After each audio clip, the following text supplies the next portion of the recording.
الحمدللہ رب العالمین والصلاة والسلام علی سید الانبیاء والمرسلین اما بعد اعوذ باللہ من الشیطان الرجیم بسم اللہ الرحمن الرحیم رب اشرح لی صدری ویسر لی امری واحلل عقدۃ من لسانی یفقہوا قولی واجعل لی وزیرا من اہلی آمین یا رب العالمین۔ عزیز طلباء و طالبات، محترم حضرات و خواتین اور معزز اساتذہ کرام، السلام علیکم ورحمۃ اللہ وبرکاتہ۔ اللہ رب العالمین کی توفیق سے دین فاؤنڈیشن کے زیر اہتمام مطالعہ قرآن حکیم کے چوتھے حصے کی کلاسز آپ کی خدمت میں پیش کی جا رہی ہیں، اور آپ کے علم ہے کہ آج ہماری کلاس نمبر 9 ہے، اور انشاءاللہ آج ہم سورہ طٰہٰ کی آیات 1 تا 8 اور پھر سورہ طٰہٰ کی آیات 99 تا 113 کا مطالعہ کریں گے۔ اب آپ کے ذہن میں سوال آئے گا درمیان کی آیات کہاں گئیں، تو ان کا ایک جواب آپ کے پاس موجود ہے، ہم دوہرا بھی دیں گے انشاءاللہ تعالی۔ آیات کی تعداد کچھ زیادہ ہے، لیکن بہرحال ہم کوشش کریں گے کہ مقررہ وقت کے اندر ہم آپ کے سامنے کلاس پیش کر سکیں۔ جو کتاب کے صفحات آپ کے سامنے ہوں گے 38 اور 40 ہوں گے اس وقت جو پبلشڈ کتابیں ہیں ان کی ترتیب کے مطابق۔ تو آئیے آگے بڑھتے ہیں، اور سب سے پہلے مقاصد مطالعہ، لرننگ آؤٹ کم۔ آج جن باتوں کو ہم سمجھیں گے ان میں سے کچھ باتیں یہ بھی ہیں۔ نمبر 1، عرش باری تعالیٰ کسے کہتے ہیں؟ اللہ تعالیٰ کا عرش ہم جانتے ہیں، کسے کہتے ہیں یہ بھی تھوڑا سمجھنے کی کوشش کریں گے۔ نمبر 2، آپ صلی اللہ علیہ وآلہ وسلم کو سابقہ قوموں کی خبریں دینے میں کیا حکمت ہے؟ پیغمبروں کے واقعات، ان کے اقوام کے واقعات بیان کرنا، اس میں کیا حکمت ہے یہ بھی جانیں گے۔ نمبر 3، قرآن حکیم سے اعراض سے کیا مراد اور اس کا کیا نتیجہ نکلے گا؟ اعراض کا مطلب فراموش کر دینا، اگنور کر دینا، نظر انداز کر دینا۔ تو جو قرآن حکیم کو نظر انداز کرے اس کا کیا نتیجہ ہوگا؟ بہت ہلا دینے والی ایک بات ہے، اس پر بھی ہم کلام کریں گے۔ اس کے بعد نمبر 4، قیامت کے دن لوگ آپس میں چپکے چپکے کیا کہیں گے؟ قیامت کے دن ہوگا ہولناکی ہوگی، چپکے چپکے کیا کہا جا رہا ہوگا اس پر بھی کلام ہوگا۔ اور 5ویں بات، آخرت میں کامیابی کی کیا شرائط ہیں؟ اللہ تعالیٰ ہم سب کو کامیابی عطا فرمائے۔ آخرت کی کامیابی اصل کامیابی ہے، شرائط کیا ہیں، اس کے لیے کنڈیشنز کیا ہیں، اس پر بھی انشاءاللہ کلام ہوگا۔ تو یہ بہت ساری باتوں میں سے کچھ باتیں جو آج انشاءاللہ ہم سمجھیں گے۔ سورہ طٰہٰ کا کیونکہ آغاز کر رہے ہیں تو آپ کے علم میں کہ جب ایک سورت کا آغاز ہم کرتے ہیں تو آپ کے سامنے ربط سورت بھی پیش کیا جاتا ہے۔ تو ربط سورت کے حوالے سے چند باتیں، سورت کا دو سورتوں کا آپس کا تعلق اور کنیکشن۔ سورہ مریم کا اختتام اس بات پر ہوا کہ قرآن حکیم آپ صلی اللہ علیہ وسلم کی زبان مبارک پر آسان فرما دیا گیا۔ قرآن حکیم کا مرکزی پیغام توحید ہے، بنیادی موضوع توحید ہے۔ سورہ طٰہٰ کا آغاز اس بات سے کیا گیا ہے کہ قرآن حکیم کا نزول آپ صلی اللہ علیہ وآلہ وسلم کو مشکل میں ڈالنے کے لیے نہیں، اور آپ صلی اللہ علیہ وآلہ وسلم اپنے رب کی توحید بیان فرمانے کا فریضہ انجام دیتے رہیں۔ تو سورہ مریم کا اختتام اور سورہ طٰہٰ کا آغاز ایک ربط کی بات تو آ گئی توحید کے تعلق سے۔ دوسرا نقطہ، سورہ مریم میں حضرت عیسیٰ علیہ السلام کی زندگی سے استدلال کر کے نصارہ کو توحید کی طرف دعوت دی گئی۔ سورہ طٰہٰ میں حضرت موسیٰ علیہ السلام کی حیات سے استدلال کے ذریعے یہودیوں کو توحید کے لیے قائل کیا گیا ہے۔ پچھلی صورت میں عیسیٰ علیہ السلام کا ذکر اور اب موسیٰ علیہ السلام کا ذکر، وہاں نصارہ کو دعوت توحید اور یہاں یہود کو دعوت توحید دی جا رہی ہے۔ مجھے یقین ہے کہ ہمارے طلباء و طالبات ماشاءاللہ بہت اچھا قرآن پاک کے سمجھنے کا اہتمام کریں، ان کو بھی چیزیں کلیئر ہو رہی ہوں گی انشاءاللہ تعالیٰ۔ گو کہ اب ہماری کلاسز کیونکہ چوتھی کتاب ہے تو ہمارا تھوڑا سا کانٹینٹ بھی زیادہ ہو رہا ہے، مواد بھی زیادہ ہو رہا ہے، اور اس کے بیان کی جو سطح ہے وہ بھی بلند ہو رہی ہے، مگر کیونکہ ہمارے بہت سے طلباء و طالبات اور دیگر حضرات و خواتین اور اساتذہ پچھلی 3 کتابوں کا مطالعہ کر چکے ہیں ان کلاسز کے ذریعے بھی، تو ہم سمجھتے ہیں کہ اب زیادہ مواد بھی اگر ان کے سامنے آ رہا ہو تو زیادہ دشواری نہیں ہوگی۔ تیسرا نقطہ ربط سورت کے حوالے سے، سورہ مریم میں بعض انبیاء کرام علیہ السلام کے واقعات تفصیل سے ذکر کیے گئے، البتہ حضرت موسیٰ علیہ السلام کا واقعہ اختصار سے بیان ہوا، اختصار مختصر انداز سے۔ سورہ طٰہٰ میں حضرت موسیٰ علیہ السلام کے واقعے کو تفصیل سے بیان کر کے مضمون مکمل کیا گیا، تو وہاں موسیٰ علیہ السلام کا ذکر مختصر، یہاں سورہ طٰہٰ میں تفصیل سے۔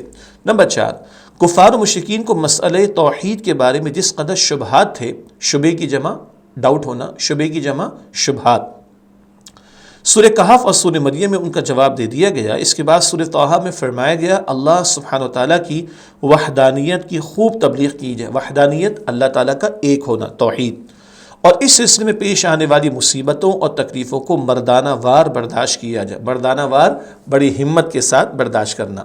سورہ طٰہٰ میں ذکر ہے کہ حضرت موسیٰ علیہ السلام نے توحید کی خاطر فرعون اور اس کی قوم کے ہاتھوں تکلیفیں اٹھائیں اور مصیبتیں برداشت کیں۔ پیغمبروں کے واقعات ہماری سبق آموزی کے لیے بیان ہو رہے، راہ خدا میں اللہ کے دین کی محنت کرتے ہوئے کوئی مشکل آئے تو ہمیں بھی برداشت کرنا چاہیے۔ تعارف کرتے ہیں سورہ طٰہٰ کا آپ کے سامنے۔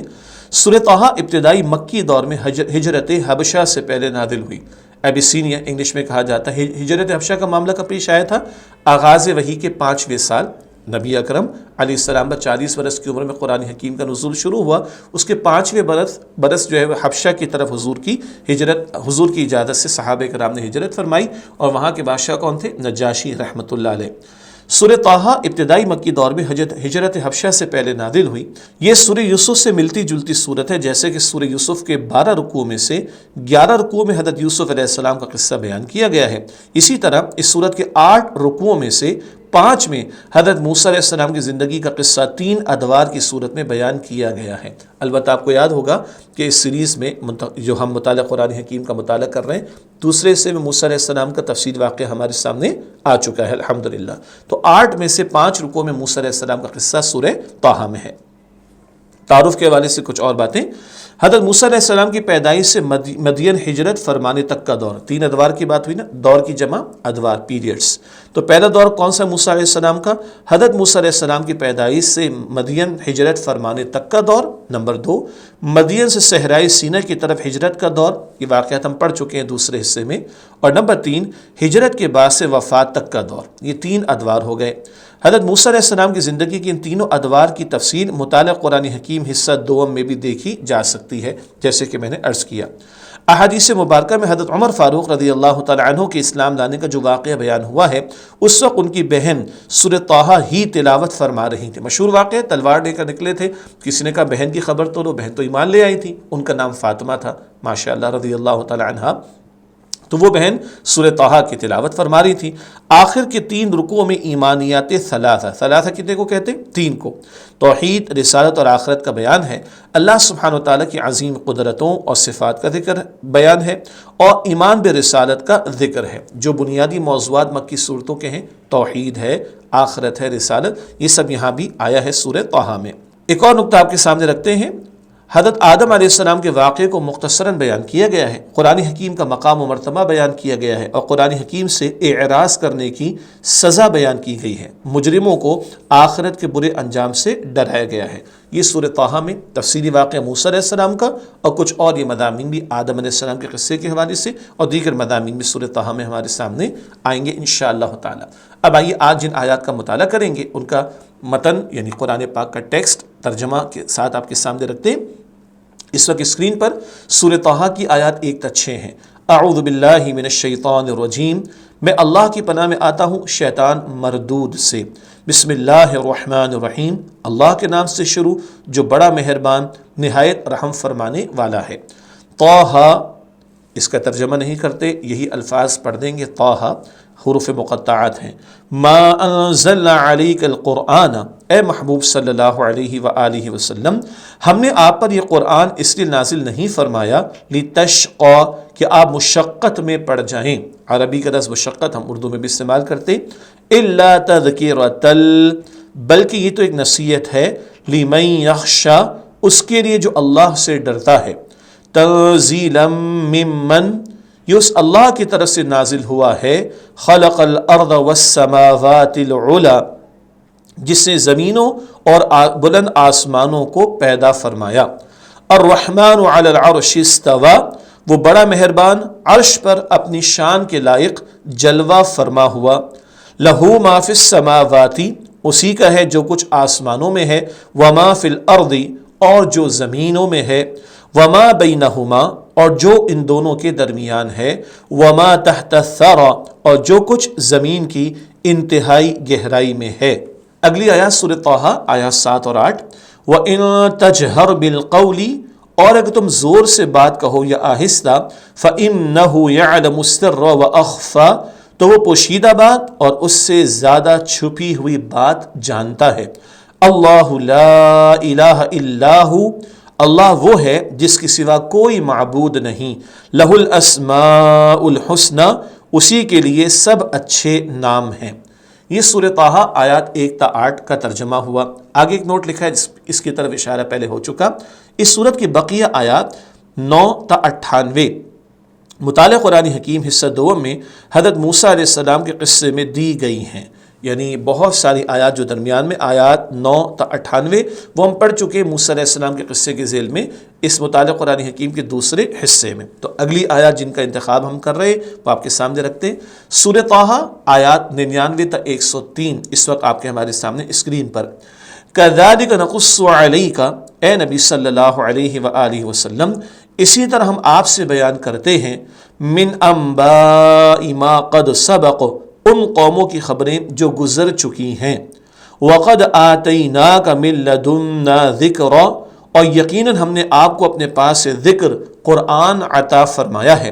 من اعرض عنہ، جو کوئی اس سے منہ موڑے گا، فإنہ یحمل یوم القیامۃ وزرا، تو بے شک وہ قیامت کے دن گناہ کا بوجھ اٹھائے گا۔ خالدین فیہ، ایسے لوگ اس میں ہمیشہ رہنے والے ہیں۔ وساء لہم یوم القیامۃ حملا، اور یہ بوجھ اٹھانا قیامت کے دن ان کے لیے برا ہوگا۔ یوم ینفخ فی الصور، جس دن سور میں پھونکا جائے گا۔ ونحشر المجرمین، اور ہم مجرموں کو اکٹھا کریں گے۔ یومئذ زرقا، اس دن اس حال میں کہ ان کی آنکھیں نیلی نیلی ہوں گی۔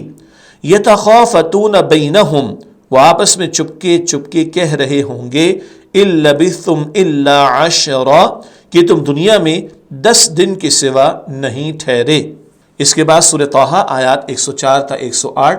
نحن اعلم بما یقولون، ہم خوب جانتے ہیں جو کچھ وہ کہہ رہے ہوں گے۔ اذ یقول امثلهم طریقۃ، جب ان میں سے بڑا سمجھدار کہے گا، ان لبثتم الا یوما، کہ تم ایک دن کے سوا نہیں ٹھہرے۔ وَيَسْأَلُونَكَ عَنِ الْجِبَالِ، اور اے محبوب صلی اللہ علیہ وآلہ وسلم وہ آپ سے پہاڑوں کے بارے میں پوچھتے ہیں۔ فَقُلْ، تو آپ فرما دیجئے کہ يَنْسِفُهَا رَبِّي نَسْفًا، کہ میرا رب انہیں دھول بنا کر اڑا دے گا۔ فَيَذَرُهَا قَاعًا صَفْصَفًا، اور زمین کو ایسا صاف میدان بنا دے گا۔ لَا تَرَى فِيهَا عِوَجًا، کہ جس میں آپ نہ کہیں پستی دیکھیں گے، وَلَا أَمْتًا، اور نہ بلندی۔ یومئذ یتبعون الداعی، اس دن لوگ ایک پکارنے والے کے پیچھے چلیں گے، لا عوج لہ، جس کی خلاف ورزی نہ ہوگی۔ وخشعت الاصوات للرحمن، اور رحمان کے سامنے سب آوازیں پست ہو جائیں گی۔ فلا تسمعوا الا ہمسا، تو تم ہلکی سی آواز کے سوا کچھ نہیں سنو گے۔ اس کے بعد سورہ طٰہٰ آیات 109 تا 112۔ یومئذ لا تنفع الشفاعۃ، اس دن سفارش کچھ کام نہ آئے گی، الا من اذن لہ الرحمن، مگر جس کے لیے رحمان اجازت دے، ورضی لہ قولا، اور جس کی بات پسند فرمائے۔ یعلم ما بین ایدیہم وما خلفہم، وہ جانتا ہے جو کچھ ان کے آگے اور جو کچھ ان کے پیچھے ہے۔ ولا یحیطون بہ علما، اور وہ اپنے علم سے اس کا احاطہ نہیں کر سکتے۔ وعنت الوجوہ، اور سب چہرے جھک جائیں گے، للحی القیوم، اس زندہ اور قائم رہنے والے کے آگے۔ وقد خواب، اور وہ یقیناً نامراد رہا، من حمل ظلم، جس نے ظلم کا بوجھ اٹھایا۔ ومن يعمل من الصالحات، اور جو نیک کام کرے، وہو مؤمن، اور وہ مومن بھی ہو، فلا يخاف ظلما ولا ہضما، تو اسے نہ کسی ظلم کا خوف ہوگا اور نہ نقصان کا۔ آج کے درس کی آخری آیت ابھی ترجمہ ہے آپ کے سامنے رکھ رہے ہیں، سورہ طٰہٰ آیت نمبر 113۔ وَكَذَلِكَ أَنزَلْنَاهُ قُرْآنًا عَرَبِيًّا، اور اسی طرح ہم نے قرآن کو عربی زبان میں نازل کیا۔ وَصَرَّفْنَا فِيهِ مِنَ الْوَعِيدِ، اور اس میں ہم نے طرح طرح سے ڈرانے کی باتیں بیان کیں۔ لَعَلَّهُمْ يَتَّقُونَ، تاکہ وہ پرہیزگار بنے۔ او يُحْدِثُ لَهُمْ ذِكْرًا، یا قرآن ان کے لیے کوئی نصیحت پیدا کر دے۔ یہ آج جن آیات کا مطالعہ کر رہے ہیں ان کا ترجمہ متن کے ساتھ آپ کے سامنے رکھا گیا۔ اب آئیے ان آیات کی تشریح کی طرف چلتے ہیں۔ سورہ طٰہٰ کی پہلی آیت، طٰہٰ، اس کا ترجمہ نہیں کیا جاتا، کیوں؟ آپ کو معلوم ہے کہ یہ حروف مقطعات ہیں۔ حروف مقطعات کا علم اللہ سبحانہ و تعالیٰ کے پاس ہے، اور یہ اللہ سبحانہ و تعالیٰ اور رسول اللہ صلی اللہ علیہ وسلم کے درمیان ایک راز ہے، اس لیے اس کا ترجمہ ہم نہیں کرتے۔ آیت نمبر 2، ما انزلنا علیک القرآن لتشقى، ترجمہ، اے محبوب صلی اللہ علیہ وآلہ وسلم، ہم نے آپ پر یہ قرآن اس لیے نہیں نازل فرمایا کہ آپ مشقت میں پڑ جائیں۔ یہ مشقت سے کیا مراد ہے، اس پر بھی بات ہوگی انشاءاللہ۔ رسول اللہ صلی اللہ علیہ وآلہ وسلم کو تسلی، اس آیت میں آپ صلی اللہ علیہ وآلہ وسلم کو تسلی دی گئی ہے کہ قرآن حکیم آپ صلی اللہ علیہ وسلم پر اس لیے نہیں اتارا گیا کہ آپ صلی اللہ علیہ وسلم تکلیف اٹھائیں۔ یہ مشقت، تکلیف، اس کے بارے میں دو باتیں ہیں۔ شان نزول، پہلا نقطہ، ہمارے پیارے نبی حضور اکرم صلی اللہ علیہ وسلم عبادت میں بہت زیادہ مجاہدہ اور ریاضت فرماتے تھے۔ مجاہدہ اور ریاضت، محنت کرنا، مشقت کرنا عبادت میں، اور تمام رات حالت قیام میں گزارتے، یہاں تک کہ قدمین مبارک متورم ہو جاتے۔ قدم جب دو کہیں گے تو قدمین اردو عربی میں کہا جاتا ہے، متورم ورم آ جانا، تھوڑا سا جو کہتے ہیں نا سویلنگ، جیسے انگلش میں کہا جاتا ہے، پھول سا جانا۔ اس کیفیت پر یہ آیت کریمہ نازل ہوئی، اور حضرت جبرائیل علیہ السلام نے حاضر ہو کر بحکم الہی عرض کیا کہ اپنے نفس پاک کو کچھ راحت دیجیے، اس کا بھی حق ہے۔ پوری رات قیام یہ ضروری نہیں ہے، آپ رات کو آرام بھی کیجیے اور اپنے جسم کو بھی راحت دیجیے۔ دوسری بات کیا بیان کی گئی ہے مشقت کے حوالے سے؟ ایک قول یہ بھی ہے کہ حضور نبی کریم صلی اللہ علیہ وآلہ وسلم لوگوں کے کفر اور ان کے ایمان سے محروم رہنے پر بہت زیادہ افسوس فرماتے رہتے، اور جس کی وجہ سے آپ صلی اللہ علیہ وسلم کی طبیعت مبارکہ پر رنج و ملال رہا کرتا۔ لوگ ایمان قبول نہ کرتے، آپ کو رنج اور ملال، غم ہوتا۔ اس آیت میں فرمایا گیا کہ آپ صلی اللہ علیہ وسلم رنج و ملال کی مشقت نہ اٹھائیں۔ قرآن حکیم آپ صلی اللہ علیہ وسلم کی مشقت کے لیے نازل نہیں فرمایا گیا۔ باقی تسلی کیا ہے؟ جو قبول نہیں کرتا وہ خود جواب دہ ہے، آپ غم زدہ نہ ہوں۔ تیسری آیت، اِلَّا تَذْكِرَةً لِمَن يَخْشَىٰ، ترجمہ، بلکہ یہ تو ایک نصیحت ہے اس کے لیے جو اللہ سے ڈرتا ہے۔ یہ آیت نمبر 3 ہے، تشریح۔ قرآن حکیم نازل فرمانے کی حکمت یہ ہے کہ اس سے نصیحت حاصل کی جائے، اور جو شخص اللہ سبحانہ وتعالیٰ سے ڈرتا ہے قرآن حکیم اس کے لیے نصیحت ہے۔ ڈرنے سے مراد جس کو کل کی سزا اور پکڑ کا خوف ہو اور وہ ڈرتے ڈرتے زندگی بسر کرنا چاہتا ہے تو قرآن حکیم سے اس کو نصیحت ملے گی۔ اللہ تعالیٰ سے ڈرنے سے مراد، اس سے مراد اللہ سبحانہ وتعالیٰ کی ناراضگی سے ڈرنا اور اس کی نافرمانی سے بچنا ہے۔ اللہ کا ڈر کس بات کا؟ اللہ ناراض نہ ہو جائے۔ ایک اہم عملی پہلو میرے اور آپ کے ہم سب کے لیے، قرآن حکیم سے ہدایت اسے ہی ملتی ہے جو ہدایت کا طالب ہو، آخرت کی فکر رکھتا ہو اور نیکی کی راہ پر چلنا چاہتا ہو۔ لہذا قرآن حکیم سے رہنمائی حاصل کرنے کے لیے ضروری ہے کہ گناہوں سے بچا جائے، آخرت کی فکر رکھے، کل کی جواب دہی کا احساس ہو، اور بندہ گناہوں سے بچے گا تو دل پاک و صاف ہوگا۔ اب قرآن پاک سے ہدایت حاصل کرنا آسان ہوگا۔ اللہ مجھے آپ کو ہم سب کو اس کی توفیق عطا فرمائے۔ آیت نمبر 4، تنزیلا ممن خلق الارض والسماوات العلی، ترجمہ، یہ اس اللہ کی طرف سے نازل ہوا ہے جس نے زمینوں اور بلند آسمانوں کو پیدا فرمایا۔ اللہ تعالیٰ کی صفت تخلیق، اللہ تعالیٰ خالق ہے، اس کی صفت کو بیان کیا جا رہا ہے۔ آیت میں بیان فرمایا گیا ہے کہ اللہ سبحانہ وتعالیٰ ہی نے زمینوں اور بلند آسمانوں کو پیدا فرمایا۔ آیت نمبر 5، الرحمن علی العرش استویٰ، ترجمہ، وہ بڑا مہربان عرش پر اپنی شان کے لائق جلوہ فرما ہوا۔ عرش باری تعالیٰ، ساتویں آسمان کے اوپر عرش ہے۔ آسمان کل کتنے ہیں؟ 7۔ اصل حقیقت اللہ کو معلوم ہے، البتہ 7ویں آسمان کے اوپر عرش ہے جس کو اللہ سبحانہ وتعالیٰ نے پیدا فرمایا۔ عرش باری تعالیٰ کے متعلق ہم زیادہ نہیں جانتے سوائے اس کے کہ عرش 7ویں آسمان کے اوپر ہے، نیز قیامت کے دن عرش کو 8 فرشتے تھامے ہوں گے۔ اللہ اکبر! لیکن اس کی اصل کیفیت کیا ہے وہ اللہ جانتا ہے، اور اللہ کا وہاں جلوہ فرما ہونا وہ اس کی شان کے مطابق ہے، اس کی کیفیت کو سمجھنا ہمارے لیے ممکن نہیں ہے۔ آیت نمبر 6 لہو ما فی السماوات وما فی الارض وما بینہما وما تحت الثری، ترجمہ اسی کا ہے جو کچھ آسمانوں میں ہے اور جو زمینوں میں ہے اور جو ان دونوں کے درمیان ہے اور جو کچھ زمین کی انتہائی گہرائی میں ہے، سب کس کا ہے؟ اللہ سبحانہ و تعالی کا۔ اس آیت کی تشریح، ملکیت باری تعالی کا بیان، ملکیت اونرشپ ہونا، مالک ہونا۔ آیت میں بیان فرمایا گیا ہے کہ جو کچھ آسمانوں میں ہے، جو کچھ زمینوں میں ہے اور جو کچھ ان دونوں کے درمیان ہے اور جو کچھ زمین کی انتہائی گہرائی میں ہے، سب اللہ سبحانہ و تعالی ہی کا ہے، یعنی ساری کائنات کا مالک اللہ سبحانہ و تعالی ہے۔ ایک اہم علمی بات ہم سب کے لیے، قرآن حکیم 7 آسمانوں کا ذکر فرماتا ہے مگر ان کی اصل حقیقت کا ہمیں علم نہیں۔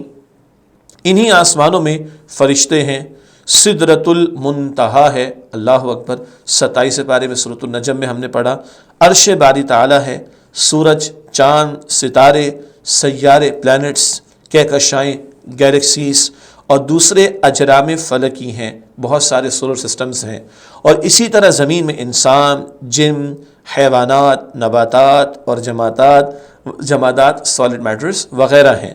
یہ سب کچھ کس کا ہے؟ اللہ رب العالمین کا۔ تحت الثری کی وضاحت، وہ گیلی مٹی کا ذکر آیا تھا، تحت الثری سے مراد زمین کی انتہائی گہرائی یا زمین کا مرکز، یعنی گیلی مٹی سے نیچے کی تمام چیزیں ہیں، اور اس میں لاوا، لوہا، دھاتیں، منرلز وغیرہ اور معدنیات وغیرہ ہیں۔ آسمانوں کی بلندیوں میں جو کچھ ہے سب اللہ کا، زمین کی گہرائی میں جو کچھ ہے سب کچھ کس کا؟ اللہ کا۔ خالق بھی اللہ ہے اور مالک بھی اللہ سبحانہ وتعالی۔ آیت نمبر 7 وَإِن تَجْهَرْ بِالْقَوْلِ فَإِنَّهُ يَعْلَمُ السِّرَّ وَأَخْفَى، ترجمہ اور اگر تم زور سے بات کہو یا آہستہ تو وہ پوشیدہ بات اور اس سے زیادہ چھپی ہوئی بات جانتا ہے۔ آیت نمبر 7 کی تشریح، اللہ سبحانہ وتعالی کی صفت علم اور اس کی جامعیت کا بیان، اللہ کا علم، اس کی صفت کا بیان اور جامع ہونا، آل انکلوسیو ہونا، کمپریہنسو ہونا، جامع۔ اس آیت میں بیان ہوا ہے کہ اللہ سبحانہ وتعالی السر اور اخفا دونوں کو جانتا ہے۔ اس کی تھوڑی وضاحت کر دیتے ہیں۔ السر سے مراد وہ راز ہے کہ جو انسان نے کسی اور کو نہ بتایا ہو، سر بہت پوشیدہ راز کو کہتے ہیں، اور اخفا کا ترجمہ اگر ماضی میں کیا جائے، پاسٹ ٹینس عربی، تو گویا اس سے مراد وہ تقدیر ہے جس سے لوگ ابھی واقف نہ ہوں۔ اللہ کو تو سب کچھ معلوم ہے لیکن بندوں کو بہت کچھ معلوم نہیں ہے، تو اللہ تعالیٰ اس سے بھی واقف ہے جو بندوں کو معلوم نہیں، وہ تقدیر جو طے کر دی اللہ نے، سب اللہ کو معلوم ہے۔ اور اگر اس کا ترجمہ مبالغہ یعنی ایکسیسو کوئی بات کرنا، کسی لفظ میں ایکسیسو ہو جانا، انٹینسٹی کا بڑھ جانا، یہ عربی اسلوب میں مبالغہ کہلاتا ہے۔ اور اگر اس کا ترجمہ مبالغے کے ساتھ کیا جائے تو اس کے معنی ہوں گے نہایت چھپی ہوئی اور پوشیدہ تر بات، تو راز ہوں یہ انتہائی پوشیدہ بات، سب کچھ اللہ تعالیٰ کے علم میں ہے۔ 8ویں آیت ہے اللہ لا الہ الا ہو لہ الاسماء الحسنی، ترجمہ اللہ وہ ہے جس کے سوا کوئی معبود نہیں، اسی کے لیے سب اچھے نام ہیں۔ اس آیت کی تشریح، اللہ تعالیٰ کی شان ذکر کی جا رہی ہے۔ اللہ تعالیٰ کی شان بیان فرمائی گئی ہے کہ اس کے سوا کوئی معبود نہیں، یعنی معبود حقیقی اللہ سبحانہ و تعالی ہے، اور تمام بہترین نام اللہ سبحانہ و تعالی ہی کے لیے ہیں۔ کچھ نام تو ہم سب کو یاد آ گئے ہوں گے، آئیے ان کے بارے میں ایک حدیث مبارک کا مطالعہ کرتے ہیں۔ احادیث مبارکہ میں اللہ سبحانہ و تعالیٰ کے بہت سے اسماء مبارکہ آئے ہیں۔ نام کو اسم کہتے ہیں عربی میں، اسم کی جمع اسماء مبارکہ۔ مفسرین و محدثین کرام، مفسرین کون ہوتے ہیں؟ قرآن پاک کی تفسیر کرنے والے۔ محدثین، احادیث کو جمع کرنے، بیان کرنے والے۔ مفسرین و محدثین کرام نے اسماء مبارکہ کے بہت سے فضائل بیان فرمائے ہیں، جیسا کہ ایک حدیث مبارک میں بیان ہے کہ رسول اللہ صلی اللہ علیہ وآلہ وسلم نے فرمایا، بے شک اللہ سبحانہ و تعالیٰ کے 99 یعنی 1 کم 100 نام ہیں، 99، جو ان کو یاد کر لے جنت میں داخل ہوگا۔ یہ صحیح بخاری شریف کی روایت ہے۔ وہ نام ہم میں سے ہمارے بہت سے طلباء کو یاد بھی ہے ماشاء اللہ، ترجمہ مفہوم بھی ذہن میں رکھیں، اللہ مجھے اور آپ کو یاد رکھنے کی توفیق عطا فرمائے۔ علمی بات، اللہ تعالیٰ کے نام، اللہ جو اس کا نام ہے ذاتی، اس پر بات کر رہے ہیں۔ ایک رہے کہ لفظ اللہ باری تعالیٰ کا ذاتی نام ہے اور باقی 99 نام صفاتی ہیں، وہ اس کی صفات کو ظاہر کرتے ہیں۔ نمبر 2، ہم اللہ سبحانہ و تعالیٰ کو اس کی صفات ہی سے پہچانتے ہیں۔ اللہ تعالیٰ کی ذات کو سمجھنا ممکن نہیں ہے، لیکن اس کی صفات سے اس کا کچھ تعارف ہمیں ملتا ہے۔ نمبر 3، اللہ سبحانہ و تعالیٰ کے تمام نام اس کی صفات کو ظاہر کرنے والے ہیں۔ ہمیں اللہ سبحانہ و تعالیٰ کو انہی ناموں سے پکارنا چاہیے جو قرآن و حدیث میں ملتے ہیں، تو ان کو یاد بھی کریں، اور اللہ تعالیٰ سے جب کلام کریں تو ان ناموں سے اللہ تعالیٰ کو ہمیں پکارنا چاہیے۔ یہاں تک ہم نے سورہ طٰہٰ کی آیات 1 تا 8 کا مطالعہ مکمل کیا۔ پھر آپ کے علم ہے کہ آیات 9 تا 98، 9 سے 98، یہ موسیٰ علیہ السلام کے قصے کا بیان ہم پڑھ چکے ہیں دوسرے حصے میں، تو وہ آیات وہاں پر ہمارے مطالعے میں آ چکی ہیں۔ اب سورہ طٰہٰ کی اگلی آیت، آیت نمبر 99 ہے، 99، اس کا مطالعہ کر رہے ہیں۔ كَذَلِكَ نُقُصُّ عَلَيْكَ مِنْ أَنْبَاءِ مَا قَدْ سَبَقَ وَقَدْ آتَيْنَاكَ مِنْ لَدُنَّا ذِكْرًا۔ ترجمہ، اے نبی صلی اللہ علیہ وآلہ وسلم، اسی طرح ہم آپ سے بیان کرتے ہیں ان قوموں کی خبریں جو گزر چکی ہیں، اور یقیناً ہم نے آپ کو اپنے پاس ذکر قرآن عطا فرمایا ہے۔ یہ آیت نمبر 99 کا ترجمہ۔ رسول اللہ علیہ السلام کی نبوت کا اعجاز، کیا یونیک پہلو ہے، خاص پہلو ہے آپ کی نبوت کا۔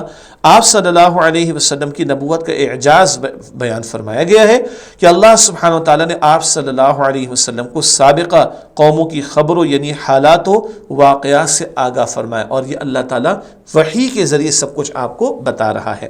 آپ صلی اللہ علیہ وسلم کو سابقہ قوموں کی خبریں دینے کی حکمت، یہ بات ہم کئی مرتبہ پڑھ چکے، پچھلے پیغمبروں کے واقعات کیوں بیان ہو رہے ہیں، اس کے پیچھے حکمتیں، آئیے ان کو جانتے ہیں۔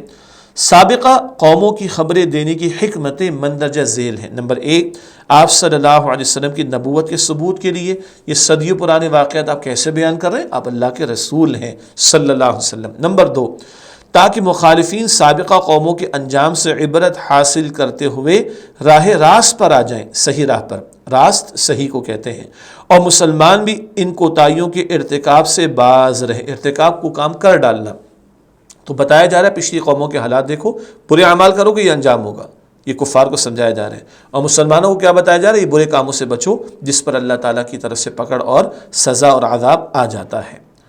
تیسرا نقطہ، حکمتیں کیا ہیں سابقہ اقوام کے واقعات کو بیان کرنے کی۔ اللہ سبحانہ وتعالیٰ کی طرف سے آپ صلی اللہ علیہ وآلہ وسلم کو گزشتہ قوموں کی خبروں سے آگاہ فرمانے کا ایک مقصد یہ بھی ہے کہ آپ صلی اللہ علیہ وآلہ وسلم کا علم اور آپ صلی اللہ علیہ وسلم کی شان زیادہ ہو، اور آپ صلی اللہ علیہ وسلم کے معجزات کی کثرت ہو، کیونکہ ہر آیت کئی وجوہات سے معجزہ ہوتی ہے۔ اللہ کے رسول کو جو آیات قرآنی عطا فرمائی گئی وہ اپنی جگہ معجزے کی حیثیت رکھتی ہیں، اور آپ صلی اللہ علیہ وسلم کی امت کے لیے عبرت پکڑ دیں اور نصیحت حاصل کرنے کے زیادہ مواقع ہوں، تو پچھلی قوموں کے حالات بیان کرنے کی یہ حکمتیں ہمارے سامنے آئیں۔ ایک اہم نقطہ، آپ صلی اللہ علیہ وسلم پر اللہ تعالیٰ کے فضل کا ذکر۔ اللہ سبحانہ وتعالیٰ نے اپنے پاس سے الذکر یعنی قرآن حکیم اپنے پیارے نبی صلی اللہ علیہ وسلم کو عطا فرمایا۔ حضور کا اعجاز کیا ہے، پچھلی کتابیں ان میں تحریف ہو گئی، تبدیلی ہو گئی، ان کی حفاظت کا ذمہ اللہ نے نہیں لیا، قرآن پاک کی حفاظت کا ذمہ لیا۔ قیامت تک کے لیے قرآن پاک رہنمائی کرے گا جو نبی اکرم علیہ السلام کے مبارک قلب اطہر پر نازل ہوا۔ اگلی آیت سورہ طٰہٰ کی آیت نمبر 100، من اعرض عنہ فإنہ یحمل یوم القیامت وزرا۔ اس آیت کا ترجمہ، جو کوئی اس سے منہ موڑے گا تو بے شک وہ قیامت کے دن گناہ کا بوجھ اٹھائے گا۔ اللہ اکبر۔ قرآن حکیم سے اعراض کرنے والوں کا بیان۔ قرآن پاک کا ذکر کیوں آیا؟ اس لیے کہ وحی کا تذکرہ آیا، اور اب قرآن پاک ہے جو نبی اکرم صلی اللہ علیہ وسلم کو عطا ہوا۔ اس آیت میں قرآن حکیم سے اعراض کرنے والوں کا ذکر کیا گیا ہے۔ قرآن حکیم سے اعراض یعنی منہ موڑنے سے مراد قرآن حکیم کے حقوق کو ادا نہ کرنا ہے، جو کہ مندرجہ ذیل ہیں۔ 5 حقوق قرآن پاک کے۔ نمبر 1، قرآن حکیم پر ایمان لانا۔ نمبر 2، اس کی تلاوت کرنا۔ نمبر 3، اسے سمجھنے کی کوشش کرنا۔ نمبر 4، اس پر عمل کرنا، اور نمبر 5، اسے دوسروں تک پہنچانا۔ کتنے حقوق ہیں؟ 5۔ پہلا کیا ہے؟ ایمان، دوسرا تلاوت، تیسرا سمجھنا، چوتھا عمل کرنا، پانچواں دوسروں تک پہنچانا۔ اللہ تعالیٰ مجھے اور آپ کو ہم سب کو یہ حقوق ادا کرنے کی توفیق عطا فرمائے۔ اور اگر یہ حقوق ادا نہیں کر رہے تو بہت سخت بیان ہے، جو لوگ قرآن حکیم کا انکار کر دیں، فراموش کر دیں، نظر انداز کر دیں، کیا حال ہوگا آگے ذکر آ رہا ہے۔ قرآن حکیم سے اعراض کرنے والوں کی قیامت کے دن کی کیفیت بتایا جا رہا ہے۔ اعراض کرنے والے قیامت کے دن گناہ کا بوجھ اٹھائیں گے۔ اللہ ہم سب کی حفاظت فرمائے، اور آج مہلت ہے قرآن پاک سے تعلق کی مزید مضبوطی عطا فرمائے، اور یہ جو ساری محنت ہے یہ اسی مقصد کے لیے کہ ہم سب کا قرآن پاک سے تعلق مضبوط ہو۔ عملی پہلو، ہمیں کوشش کرنی چاہیے کہ زیادہ سے زیادہ قرآن حکیم سے اپنا تعلق مضبوط کریں، اس کی حقوق ادا کرنے کی کوشش کریں تاکہ دنیا و آخرت میں خسارے سے بچ سکیں۔ اللہ تعالیٰ مجھے اور آپ کو توفیق عطا فرمائے۔ سورہ طہ کی آیت نمبر 101، خالدین فی وساء لہم یوم القیامت حملا، ترجمہ، ایسے لوگ اس میں ہمیشہ رہنے والے ہیں اور یہ بوجھ اٹھانا قیامت کے دن ان کے لیے برا ہوگا۔ اللہ ہم سب کو بچائے رکھے۔ قرآن حکیم سے اعراض کرنے والوں کی مزید کیفیت کا بیان، کیا حال ہوگا ان کا۔ قرآن حکیم سے اعراض کرنے والے اپنے گناہوں کا بوجھ اٹھانے کی کیفیت میں ہمیشہ رہیں گے، نیز یہ بوجھ ان کے لیے انتہائی برا ہوگا۔ اللہ تعالیٰ ہم سب کو جہنم کے عذاب اور آخرت کی ذلت سے، رسوائی سے محفوظ فرمائے۔ آیت نمبر 102، یوم ینفخ فی الصور ونحشر المجرمین یومئذ زرقا، ترجمہ، جس دن سور میں پھونکا جائے گا اور ہم مجرموں کو اکٹھا کریں گے اس دن اس حال میں کہ ان کی آنکھیں نیلی نیلی ہوں گی۔ یہ آیت نمبر 102 کا ترجمہ ہے۔ سور کا بیان، حضرت اسرافیل علیہ السلام اللہ سبحانہ وتعالیٰ کے حکم سے قیامت کے دن سور میں پھونکیں گے، نیز سور میں 3 بار پھونکا جائے گا، 3 مرتبہ، نفخۃ الاولی، نفخۃ الثانیہ، نفخۃ الثالثہ۔ نفخہ سور پھونکنا، اولا پہلا، ثانیہ دوسرا، ثالثہ تیسرا، یہ ایک رائے ہے۔ البتہ بعض مفسرین کرام کے نزدیک 2 بار پھونکا جائے گا۔ البتہ سور تو پھونکا جائے گا، سب لوگ بے ہوش بھی ہوں گے، پھونکا جائے گا، سب لوگ جو ہے دوبارہ زندگی ان کو دی جائے گی، اور پھر سب اللہ تعالیٰ کے سامنے پیش کیے جائیں گے۔ دیگر صورتوں کا مطالعہ کریں گے تو تفصیلات ہمارے سامنے اور آئیں گی انشاءاللہ۔ سور پھونکنے کے دن کی کیفیت کا بیان، کیا حال ہوگا اس دن۔ اللہ سبحانہ وتعالیٰ اس روز تمام مجرموں کو اکٹھا کرے گا اور ان کی آنکھیں نیلی ہو رہی ہوں گی، یعنی خوف کے مارے پتھرائی ہوئی ہوں گی، دہشت ان پر طاری ہوگی، اور آنکھیں پھٹی کی پھٹی رہ جائیں گے۔ نیلی ہو جانا، آنکھیں پھٹی کی پھٹی رہ جانا، خوف اور دہشت کی وجہ سے۔ اللہ اس ہولناکی سے میری آپ کے ہم سب کی حفاظت فرمائے۔ اگلی آیت سورہ طہ کی آیت نمبر 103، یتخافتون بینہم ان لبثتم الا عشرا، ترجمہ، وہ آپس میں چپکے چپکے کہہ رہے ہوں گے کہ تم دنیا میں 10 دن کے سوا نہیں ٹھہرے۔ یہ 10 دن کی بات آ گئی، آئیے اس کو سمجھتے ہیں۔ قیامت کے دن لوگوں کا آپس میں چپکے چپکے بات کرنے کا بیان، شروع میں ذکر آیا تھا نا مقاصد مطالعہ میں، کیا ہے چپکے چپکے باتیں کرنے کا معاملہ، اب وہ بات آ گئی۔ وہ دنیا یا قبر میں اپنے ٹھہرنے کے دن گن رہے ہوں گے، اور ان کا اندازہ ہوگا کہ ہم دنیا یا قبر میں 10 دن سے زیادہ نہیں ٹھہرے، یعنی بہت مختصر سے وقت کے لیے دنیا میں رہے۔ ان کا دنیا یا قبر میں رہنے کا اندازہ محض 10 دن کا ہوگا، کیونکہ آخرت کا ایک ہی دن 50,000 سال کے برابر ہوگا۔ اللہ اکبر۔ دنیا جس کو آج بہت کچھ انسان سمجھتا ہے نا، بہت کچھ سمجھتا ہے انسان، کل کیا ہوگا، مجرم انسان کیا سوچے گا، بس 10 دن کا معاملہ۔ کیوں؟ آخرت کا دن بہت بڑا ہوگا، قیامت کا دن بہت طویل ہوگا، اس کے مقابلے میں دنیا بہت مختصر سی محسوس ہوگی۔ اللہ اکبر۔ اور اس کے مقابلے میں دنیا یا قبر کی زندگی بہت ہی مختصر اور چھوٹی محسوس ہوگی، اور اس کی ایک اور وجہ اس دن کی ہولناکی بھی ہے۔ اللہ قیامت کے دن کی ذلت اور رسوائی سے ہم سب کو بچائے رکھے۔ سورہ طہ کی اگلی آیت، آیت نمبر 104، نحن اعلم بما یقولون اذ یقول امثلهم طریقۃ ان لبثتم الا یوما، ترجمہ، ہم خوب جانتے ہیں جو کچھ وہ کہہ رہے ہوں گے جب ان میں سے بڑا سمجھدار کہے گا کہ تم ایک دن کے سوا نہیں ٹھہرے۔ لیجئے اب 10 سے بات ایک دن پر آ گئی۔ تشریح، اللہ سبحانہ وتعالیٰ کے علم کا بیان، اللہ سبحانہ وتعالیٰ کے علم کی شان بیان فرمائی گئی ہے کہ اللہ سبحانہ وتعالیٰ کو قیامت کے دن بھی خوب علم ہوگا کہ لوگ کیا سرگوشیاں کر رہے ہیں۔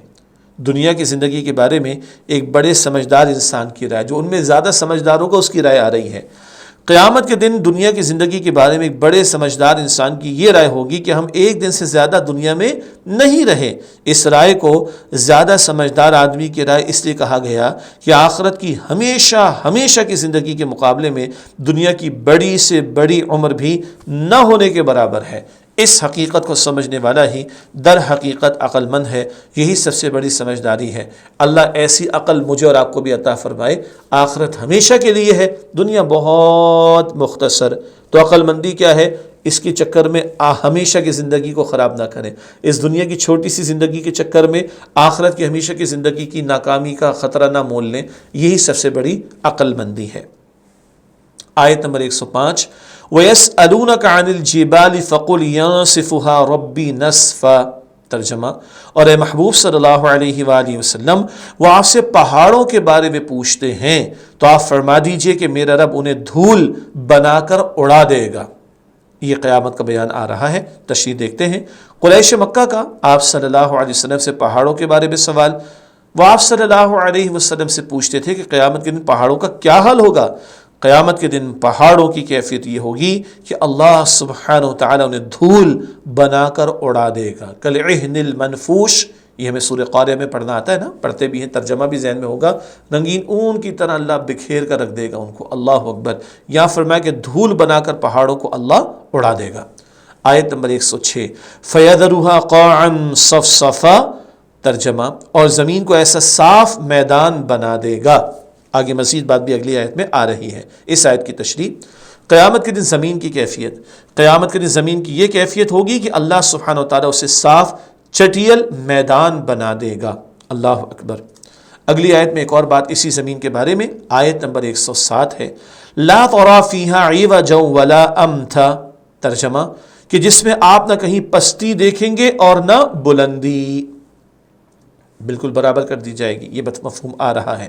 قیامت کے دن زمین کو چٹیل میدان بنانے کی وضاحت فرمائی گئی ہے کہ اس دن زمین میں نہ کوئی پستی ہوگی نہ بلندی، یعنی زمین کو کوٹ کوٹ کر صاف اور چٹیل میدان کی طرح بنا دیا جائے گا۔ کوٹنا، مار مار کر، بالکل جس کو پتھر کوٹ دینا، فلیٹ کر دینا، بالکل برابر کر دینا میدان کی طرح۔ اس بات کا ذکر سورہ ابراہیم کی آیت نمبر 48 میں آتا ہے، جس دن یہ زمین دوسری زمین سے بدل دی جائے گی اور آسمان بھی مراد بدل دیا جائے گا، یعنی اس دن یہ زمین ایسی نہ رہے گی جیسی آج ہے، بلکہ اس میں تبدیلی پیدا کر دی جائے گی۔ اونچے پہاڑ بھی ریزہ ریزہ اور اونچ نیچ کچھ نہیں ہوگی، فلیٹ چٹیل میدان زمین کر دی جائے گی قیامت کے دن۔ آیت نمبر 108، یومئذ یتبعون الداعی لا عوج لہ وخشعت الاصوات للرحمن فلا تسمع الا ہمسا۔ ترجمہ، اس دن لوگ ایک پکارنے والے کے پیچھے چلیں گے جس کی خلاف ورزی نہ ہوگی، اور رحمان کے سامنے سب آوازیں پست ہو جائیں گی تو تم ہلکی سی آواز کے سوا کچھ نہیں سنو گے۔ یہ آیت 108 ہے۔ تشریح، قیامت کے دن انسانوں کی کیفیت کا بیان، وہ ایک پکارنے والے کے پیچھے چلیں گے۔ اکثر مفسرین کے نزدیک پکارنے والے سے مراد حضرت اسرافیل علیہ السلام ہیں، جو سور میں پھونکیں گے، اور قیامت کے دن اس فرشتے کی شان یہ ہوگی کہ کوئی اس کی خلاف ورزی نہ کرے گا، سب کو پکارا جائے گا، سب حاضر ہوں گے، اللہ اکبر۔ قیامت کے دن اللہ سبحانہ وتعالیٰ کے جلال کا بیان، قیامت کے دن اللہ سبحانہ وتعالیٰ کے سامنے تمام آوازیں دب جائیں گی۔ اللہ سبحانہ وتعالیٰ کے سامنے لوگوں کی خاموشی کی کیفیت یہ ہوگی کہ ایک ہلکی سی سنسناہٹ، ہلکی سی آواز، سنسناہٹ، ایک ہلکی سی سنسناہٹ کے سوا کوئی آواز سنائی نہیں دے رہی ہوگی۔ مراد یہ کہ وہاں چلنے والوں کے قدموں کی آہٹ اور چپکے چپکے سرگوشیوں کے علاوہ کوئی آواز نہیں سنائی دے رہی ہوگی۔ ایک ہیبت ناک منظر کا سما بندہ ہوا ہوگا، ہیبت تاری ہوگی، اللہ اکبر۔ اللہ ہم سب کو اس دن کی ذلت سے، رسوائی سے، ہولناکی سے بچائے رکھے۔ آیت نمبر 108 میں ایک اور اہم نقطہ ہے، علمی بات۔ لفظ ہمس کے معنی خفی یعنی پوشیدہ آواز کے، ہمسا کا لفظ آیا، مراد ہے انتہائی پوشیدہ آواز، اور یہ قدموں کی آہٹ، چپکے چپکے بولنے کی آواز، اونٹ کے چلنے کی آواز، اور ایسی ہلکی آوازوں کے لیے بولا جاتا ہے، پر اتنی ہلکی سی کوئی بات ہوگی، باقی سب پر خاموشی طاری ہوگی۔ آیت نمبر 109، یومئذ لا تنفع الشفاعة الا من اذن له الرحمن ورضی له قولا۔ ترجمہ، اس دن سفارش کچھ کام نہ آئے گی مگر جس کے لیے رحمان اجازت دے اور جس کی بات پسند فرمائے۔ یہ شفاعت کا ذکر پہلے بھی ہم پڑھتے ہوئے آئے ہیں۔ قیامت کے دن شفاعت کا تصور۔ قیامت کے دن کسی کو اللہ سبحانہ وتعالیٰ کی جناب میں اس کے اذن کے بغیر شفاعت کرنے کا اختیار نہیں ہوگا۔ اذن کسے کہتے ہیں؟ اجازت کو۔ تو اللہ کی اجازت کے بغیر تو کوئی شفاعت نہیں ہوگی، اجازت سے ہوگی۔ جس کو اللہ سبحانہ وتعالیٰ اجازت عطا فرمائے گا وہ شفاعت کریں گے۔ شفاعت کے معنی کیا ہے؟ پہلے بھی ہم بات کر چکے، پھر دہرا لیتے ہیں۔ شفاعت کے معنی کسی دوسرے کے ساتھ اس کی مدد یا سفارش کرتے ہوئے مل جانے کے ہیں۔ عام طور پر یہ لفظ کسی بڑے باعزت آدمی کا اپنے سے کم درجے کے آدمی کے ساتھ اس کی مدد کے لیے شامل ہو جانے پر بولا جاتا ہے۔ قیامت کے روز شفاعت بھی اسی طرح سے ہوگی۔ مفردات القرآن، مفردات القرآن یہ کتاب ہے عربک ڈکشنری کی، قرآنک عربک ڈکشنری کی، بہت عمدہ، اس میں سے بات نقل کی گئی ہے۔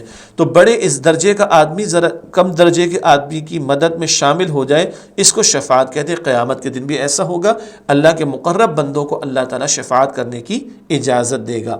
ایک غلط عقیدہ ہے کفار کا، باطل پرست لوگوں کا، اس کی بھی نفی ہم کر دیں۔ یہ عقیدہ رکھنا کہ کفار و مشرکین اللہ سبحانہ وتعالیٰ کے بجائے جن بتوں کی پوجا کرتے ہیں وہ ان کی شفاعت کر کے اللہ سبحانہ وتعالیٰ کی سزا سے ہر صورت انہیں بچا لیں گے، یہ تصور غلط ہے۔ کفر کرنے والے، شرک کرنے والے اور اللہ اس کے رسول علیہ الصلوۃ والسلام کی دعوت کو جنہوں نے رد کر دیا، ان کو ان کے جھوٹے معبود بچا لیں گے، یہ تو شفاعت کا باطل تصور ہے۔ شفاعت کا صحیح عقیدہ یہ ہے کہ آخرت میں شفاعت ہوگی، لیکن جسے اللہ سبحانہ وتعالیٰ شفاعت کرنے کی اجازت عطا فرمائے گا، جیسے حضور نبی اکرم صلی اللہ علیہ وآلہ وسلم اور باقی انبیاء علیہم السلام، صدیقین، شہداء، صالحین، علماء، حفاظ قرآن، حجاج، حاجی کی جمع حجاج وغیرہ، اور جس کے حق میں شفاعت کی اجازت دے گا شفاعت ہوگی، اللہ کے حکم سے ہوگی، اور جس کے لیے اللہ پسند فرمائے گا اس کے لیے ہوگی۔ اللہ تعالیٰ ہم سب کو نبی اکرم صلی اللہ علیہ وسلم کی شفاعت نصیب فرمائے۔ سورہ طٰہٰ آیت نمبر 110۔ یعلم ما بین ایدیہم وما خلفہم ولا یحیطون بہ علما۔ ترجمہ، وہ جانتا ہے جو کچھ ان کے آگے اور جو کچھ ان کے پیچھے ہے، وہ اپنے علم سے اس کا احاطہ نہیں کر سکتے۔ تشریح، اللہ سبحانہ وتعالیٰ کی صفت علم کا بیان۔ آیت میں بیان ہوا ہے کہ اللہ سبحانہ وتعالیٰ جانتا ہے جو کچھ ان کے آگے ہے اور جو کچھ ان کے پیچھے ہے۔ انسانوں کے آگے اور پیچھے سے مراد یہ ہے کہ مستقبل جو ان سے آگے فیوچر، اور ماضی پاسٹ جو وہ گزار آئے ہیں، مستقبل اور ماضی سب اللہ کے علم میں ہے۔ اللہ سبحانہ وتعالیٰ کو سب کا علم ہے۔ نیز اللہ سبحانہ وتعالیٰ کے مقابلے میں انسانوں کے علم کی کیفیت یہ ہے کہ انسان اپنے علم سے اللہ سبحانہ وتعالیٰ کی ذات کا احاطہ اور ادراک نہیں کر سکتا۔ اللہ کی ذات کو سمجھنا بندوں کے لیے ممکن نہیں ہے۔ آیت نمبر 111۔ وَعَنَتِ الْوُجُوهُ لِلْحَيِّ الْقَيُّومِ وَقَدْ خَابَ مَنْ حَمَلَ ظُلْمًا۔ ترجمہ، اور سب چہرے جھک جائیں گے اس زندہ اور قائم رہنے والے کے آگے، اور وہ یقیناً نامراد رہا جس نے ظلم کا بوجھ اٹھایا۔ قیامت کے دن مخلوقات کی کیفیت کا بیان۔ سب چہرے اللہ سبحانہ وتعالیٰ کے آگے جھکے ہوئے ہوں گے، اور قیامت کے دن ظلم کا بوجھ اٹھانے والا نامراد رہے گا۔ اللہ تعالیٰ کی صفات کا بیان۔ آیت الکرسی میں بھی ہم یہ الفاظ پڑھتے ہیں۔ اللہ سبحانہ وتعالیٰ الحی اور القیوم ہے۔ الحی کا معنی ہے ہمیشہ زندہ رہنے والا، جو خود زندہ ہے، اور القیوم کے معنی ہے خود قائم رہنے والا اور دوسروں کو قائم رکھنے والا۔ اللہ از خود ہے، ہماری زندگی اللہ کے حکم سے ہے، از خود سے، اور اللہ تعالیٰ القیوم ہے، سب کا قائم رہنا اللہ کے حکم سے۔ اللہ اکبر۔ ظلم سے مراد کیا ہے؟ لفظ بھی آیا۔ ظلم سے مراد ہے کسی شے کو اس کے اصل مقام سے ہٹا دینا، یہ بات پہلے بھی ہم پڑھ چکے ہیں۔ سب سے بڑا ظلم شرک کرنا ہے، یعنی اللہ سبحانہ وتعالیٰ کو اس کے مقام سے ہٹا دینا اور مخلوق کے برابر کر دینا، یا مخلوق کو اٹھا کر اللہ سبحانہ وتعالیٰ کے برابر کر دینا، معاذ اللہ۔ اللہ اکبر، یہ ظلم ہے، شرک سب سے بڑا ظلم ہے۔ اللہ تعالیٰ ہم سب کی حفاظت فرمائے۔ آیت نمبر 112۔ وَمَن يَعْمَلْ مِنَ الصَّالِحَاتِ وَهُوَ مُؤْمِنٌ فَلَا يَخَافُ ظُلْمًا وَلَا هَضْمًا۔ ترجمہ، اور جو نیک کام کرے اور وہ مومن بھی ہو تو اسے نہ کسی ظلم کا خوف ہوگا اور نہ نقصان کا۔ یہ آیت نمبر 112 ہے۔ تشریح، آخرت میں کامیابی کی شرائط کا بیان۔ جی، ہم سب کو کامیاب ہونا نا آخرت میں۔ ایگزام دنیا کے ہم پاس کرتے ہیں تو اتنے نمبر لیں گے تو پاس ہوں گے، ایسا ہی ہے نا۔ جاب کے لیے جاتے یہ کریں گے تو پاس ہوں گے تو جاب ملے گی۔ آخرت میں پاس ہونا ہے نا، تو شرائط کیا ہے وہ ذکر آ رہا ہے۔ ایمان کے ساتھ نیک اعمال کرنے والا صاحب ایمان قیامت کے دن اس حال میں ہوگا کہ اس سے نہ کسی ظلم کا خوف ہوگا اور نہ کسی نقصان کا۔ اس آیت سے معلوم ہوا کہ نیک اعمال کی قبولیت ایمان کے ساتھ مشروط ہے۔ مشروط ہونا کنڈیشنل انگلش میں کہیں گے، یہ شرط ہے۔ کیا؟ ایمان ہے تو نیک عمل قبول ہوگا، صرف خیر کا اچھا عمل قابل قبول نہیں جب تک کہ ایمان ساتھ نہ ہو۔ تو اس آیت سے معلوم ہوا کہ نیک اعمال کی قبولیت ایمان کے ساتھ مشروط ہے، کہ ایمان ہو تو سب نیکیاں روز آخرت کا کارآمد ہیں، اور ایمان نہ ہو تو یہ سب نیک اعمال بیکار ہیں۔ اللہ اکبر۔ تو اللہ تعالی ہمیں ایمان کی پختگی اور مضبوطی عطا فرمائے اور نیک کاموں میں اور آگے بڑھنے کی توفیق عطا فرمائے۔ آج کی کلاس کے اعتبار سے آخری آیت ہے سورہ طٰہٰ آیت نمبر 113، وَكَذَلِكَ أَنزَلْنَاهُ قُرْآنًا عَرَبِيًّا وَصَرَّفْنَا فِيهِ مِنَ الْوَعِيدِ لَعَلَّهُمْ يَتَّقُونَ أَوْ يُحْدِثُ لَهُمْ ذِكْرًا۔ ترجمہ، اور اسی طرح ہم نے قرآن کو عربی زبان میں نازل کیا اور اس میں ہم نے طرح طرح سے ڈرانے کی باتیں بیان کی تاکہ وہ پرہیزگار بنیں یا قرآن ان کے لیے کوئی نصیحت پیدا کر دے۔ اس آیت کی تشریح، قرآن حکیم کی شان کا بیان۔